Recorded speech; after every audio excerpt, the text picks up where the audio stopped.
Akram Lahore university of management sciences के शोबा medical के professor doctor Imran Ali Sheikh ने अपनी एक तहकीक में बताया है कि शुगर का मर्ज पूरी दुनिया में बिलखुसूस भारत, पाकिस्तान, बांग्लादेश और अफगानिस्तान में बड़ी तेजी से बढ़ रहा है। सिर्फ पाकिस्तान में शुगर के मरीजों की तादाद 70 लाख से तजावुज कर चुकी है। अगर इससे बचाव के लिए अवाम में शऊर बेदार न किया गया और मौसर इकदाम न किए गए तो इन ममालिक में शुगर की बीमारी खतरनाक हद तक बढ़ सकती है। इसलिए हमने ये जरूरी समझा कि आपको वो तमाम बातों से आगाह किया जाए जो शुगर का सबब बनती हैं, क्योंकि आपकी जिंदगी अल्लाह ताला की एक अजीम नेमत है और इस जिंदगी के साथ और भी बहुत सी जिंदगियां मुंसलिक हैं। नॉलेज फैक्ट्री के दोस्तों, याद रखिए, शुगर कोई बीमारी नहीं बल्कि आपका लाइफ स्टाइल है। इसे तब्दील कीजिए और शुगर के मर्ज से बचिए। खाना जिंदा रहने के लिए खाएं, यानी बहुत कम खाएं।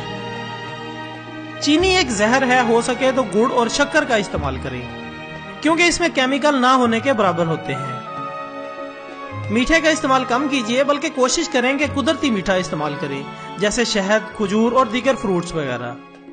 30 साल की उम्र के बाद चीनी की जगह मसनूई मीठा कैंडल स्वीटनर इस्तेमाल करें, और वो भी बहुत कम मिकदार में, क्योंकि इसके भी साइड इफेक्ट्स होते हैं। रात का खाना सोने से 2.5 घंटे पहले खाएं। वर्जिश को मामूल बनाइए, सुबह में चहलकदमी कीजिए। कम फासले के लिए बजाय मोटरसाइकिल के पैदल जाने की आदत डालिए।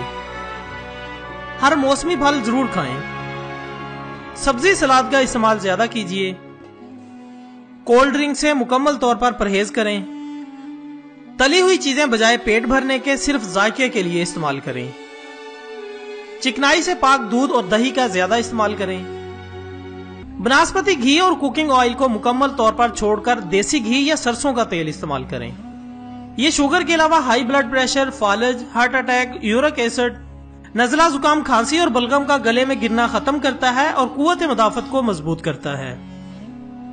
8 से 10 गिलास पानी पीना पूरे दिन में मामूल बना लीजिए। और सबसे आखिरी नसीहत ये कि बेहतरीन जिंदगी के लिए सादगी अपनाइए और नमाज कायम करें, क्योंकि नमाज में अल्लाह ताला ने शिफा रखी है। ख्वातीन हज़रात, हमारी आज की वीडियो तो याजूज माजूज से मुतालिक थी, लेकिन वो कल भी लग सकती है। आपकी सेहतमंद जिंदगी हमारे लिए ज्यादा मानी रखती है, इसलिए इस वीडियो पर अमल करने की कोशिश करें, क्योंकि तंदुरुस्ती का एहसास हमेशा बीमारी में होता है और आपके कंधों पर अभी बड़े बोझ हैं। इसलिए आप अपना और अपने प्यारों का ख्याल रखें और इस वीडियो को दूसरों तक पहुंचाकर दूसरों की जिंदगियों को महफूज बनाने में हमारा साथ दें। वीडियो पसंद आने की सूरत में इसे लाइक करें और कमेंट्स में हमें बताएं ऐसी चीजों के बारे में जो आपकी सेहत के लिए नुकसानदेह हैं। इसके साथ ही आज की वीडियो का इख्तिताम होता है। कल दोबारा हाजिर होंगे, तब तक के लिए इजाजत दीजिएगा। अपना दोस्तों, रिश्तेदारों और गिरदोनवा के तमाम लोगों का बहुत ख्याल रखिएगा। अल्लाह हाफिज।